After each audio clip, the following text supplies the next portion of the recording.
Are you a manager? Are your current employees totally incompetent? Do you want to get rid of them and start the process of hiring people who look like they have a clue? Or maybe you want to save some time and retrain these ones and hope for the best. If you have a human resource need, this educational video is for you. It will inform your behavior on a selection of appropriate job analysis strategies in the workplace.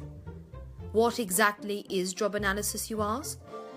Job analysis is the formal process of defining and describing the content of a job in terms of its functional duties and the attributes needed to perform them, allowing for the most appropriate candidate to be matched to the job.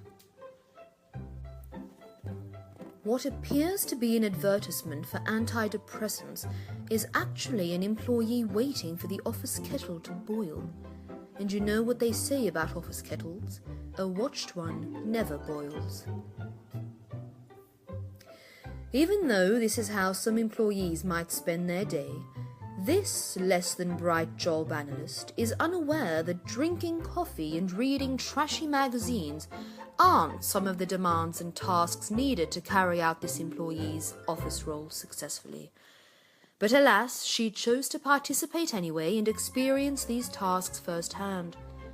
What is meant to increase the analyst's comprehension and specialization of the job, and the levels of knowledge, skills, and attributes required, has actually left this analyst a lot more wired and a lot less intelligent.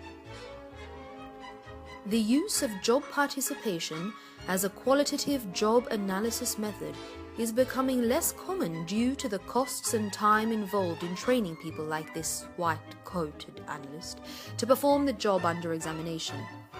It is in our expert opinion that the reliability of the analyst's data collection be questioned because performing the job for just one day is subjectively different than performing the job for several months.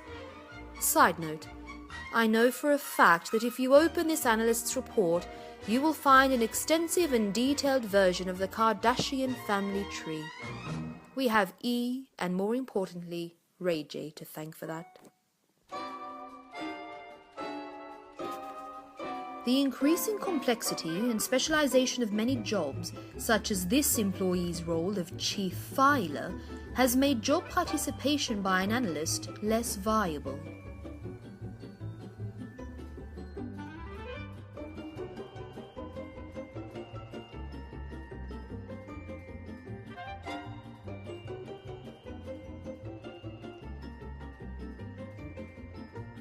As much as we missed Robin Thicke during his musical hiatus, observing an employee carry out his new catchy song will, by no means, assist the analyst in gaining an understanding of the tasks and skills required for the job.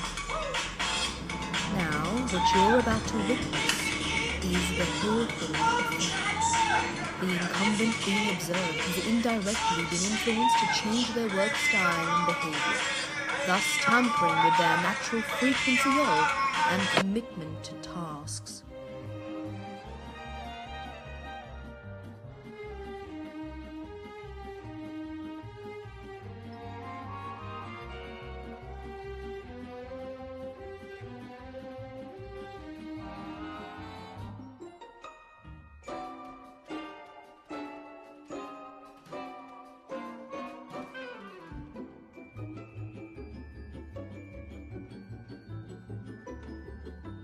As there is a lack of standardized guidelines to work against, questions arise with data collection using job observation.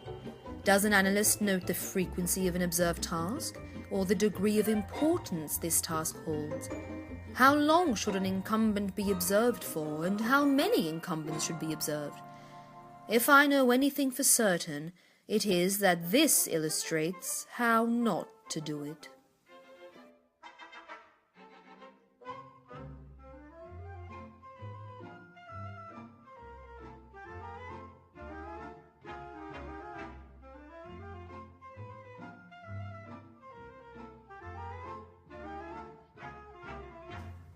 Want to find out the behaviors that current or prospective employees would exhibit within a job-specific situation like the following?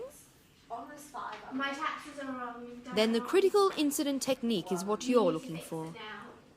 These observed behaviors are referred to as critical incidents, as they provide information about the situational demands in a given job and criteria for determining good or poor job performance. Rich contextual information can be obtained using this technique, as it uncovers tacit knowledge through assisting participants via probing questions to describe their thought processes and actions during the event. What is going on?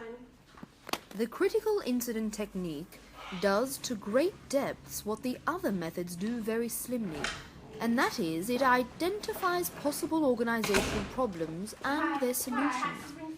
However, due to the specificity of this method, it isn't necessarily as representational of the everyday job descriptions and employee tasks that take place.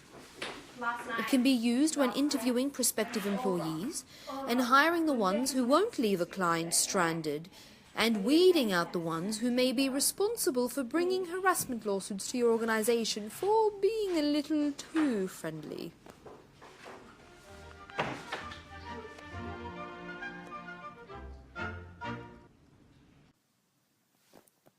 PSYC, the Position Analysis Questionnaire, is a worker-oriented questionnaire which consists of over 300 items.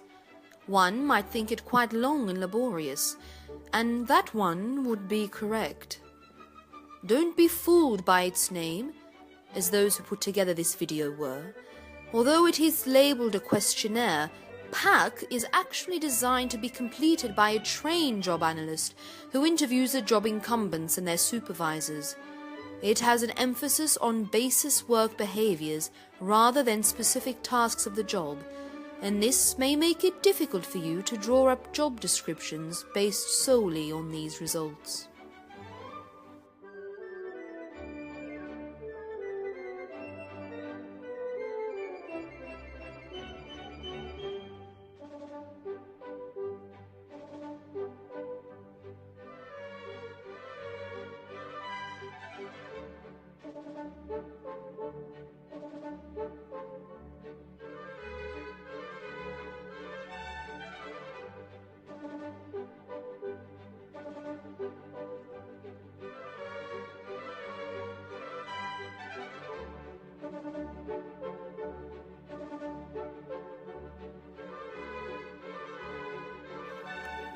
Its difficult level of readability has been identified as a setback, as many of the statements are lengthy and somewhat detailed. The implication of this is that the analysts need to be trained extensively in PSYC use in order to understand the complex terminology throughout. By no means should the job incumbents complete it independently. Although statistical, with the ability to be accurate and representational, organizational managers need to understand that due to the changing workplace climate, PSYCs need to be updated.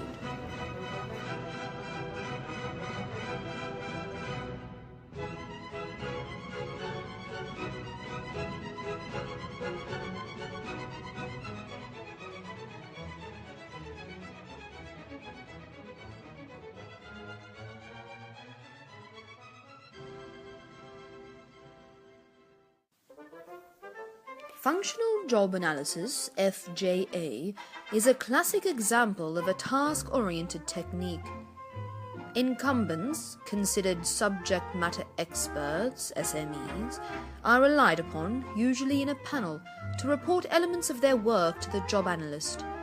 These elements include people, attributes of the employee, the data or knowledge that the employee is expected to have, and the resources the employee will need to have.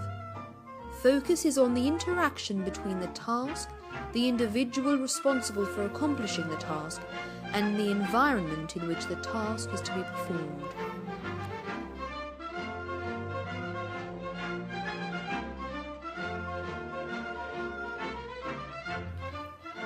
A major advantage of functional job analysis is its ability to dissect jobs into their foundational segments, thus allowing for more specific training for individuals who require it. It is also effective at identifying specific levels of workers' technical task proficiencies. Task analysis is concerned with the tasks of the specific job.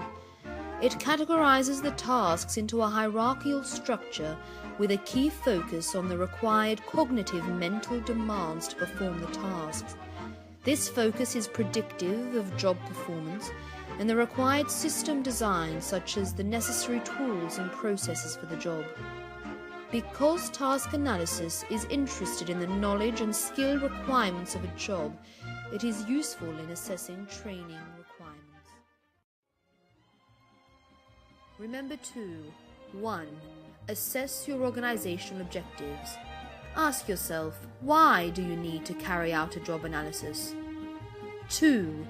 Research the job analysis method most suitable in achieving your objectives. 3. Invest a reasonable amount of time and money into training your analysts and collecting your data. 4. Implement your method with a flexible approach.